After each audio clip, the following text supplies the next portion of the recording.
গতকালকের কুমিল্লা বাতিশা মিয়া বাজারে যে ঘটনাটা ঘটেছে সেটা খুবই হৃদয় বিদারক ঘটনা। সেটা মেনে নেওয়ার মতো না। আপনারা জানেন, গত 1 বছর আগে চট্টগ্রামের ফটিকছড়ির বুসপুর ইউনিয়নের কৃতি সন্তান রুবেল প্রবাসী হিসেবে সৌদি আরবে পাড়ি জমান পরিবারের হাল ধরার জন্য। সেখানে একটা আরবির দোকানে কাজ করে, বার্গারের দোকানে। খিদা লাগার কারণে সে একটা বার্গার খেয়ে ফেলে।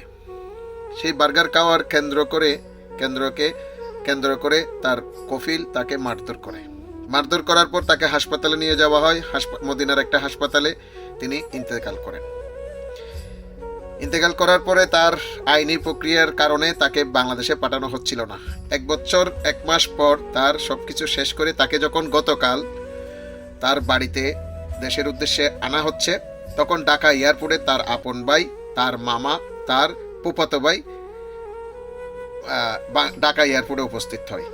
সেখান থেকে তার ভাইয়ের লাশ, রুবেলের লাশ নিয়ে যখন চট্টগ্রামের উদ্দেশ্যে রওনা দিছে, তখন কুমিল্লা 14 গ্রাম যে মিয়া বাজার আছে ওখানে যখন পৌঁছায়, হঠাৎ করে বৃষ্টি হচ্ছিল।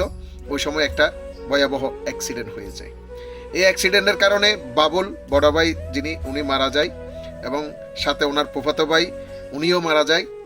পাশাপাশি ওনার মামা যিনি আছেন উনি আহত অবস্থায় ওনাকে হাসপাতালে নেওয়া হয়।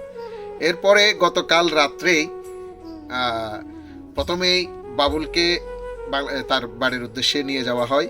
রুবেলকে পরবর্তী নিয়ে রাত্রেই কিন্তু রুবেলকে দাফন কাজ সম্পূর্ণ করে, এবং বাবুল এবং তার রুবেলের বড় ভাই বাবুল এবং তার ফুফাতো ভাই, এই দুজনের দাফন সম্পন্ন করা হয় আজকে।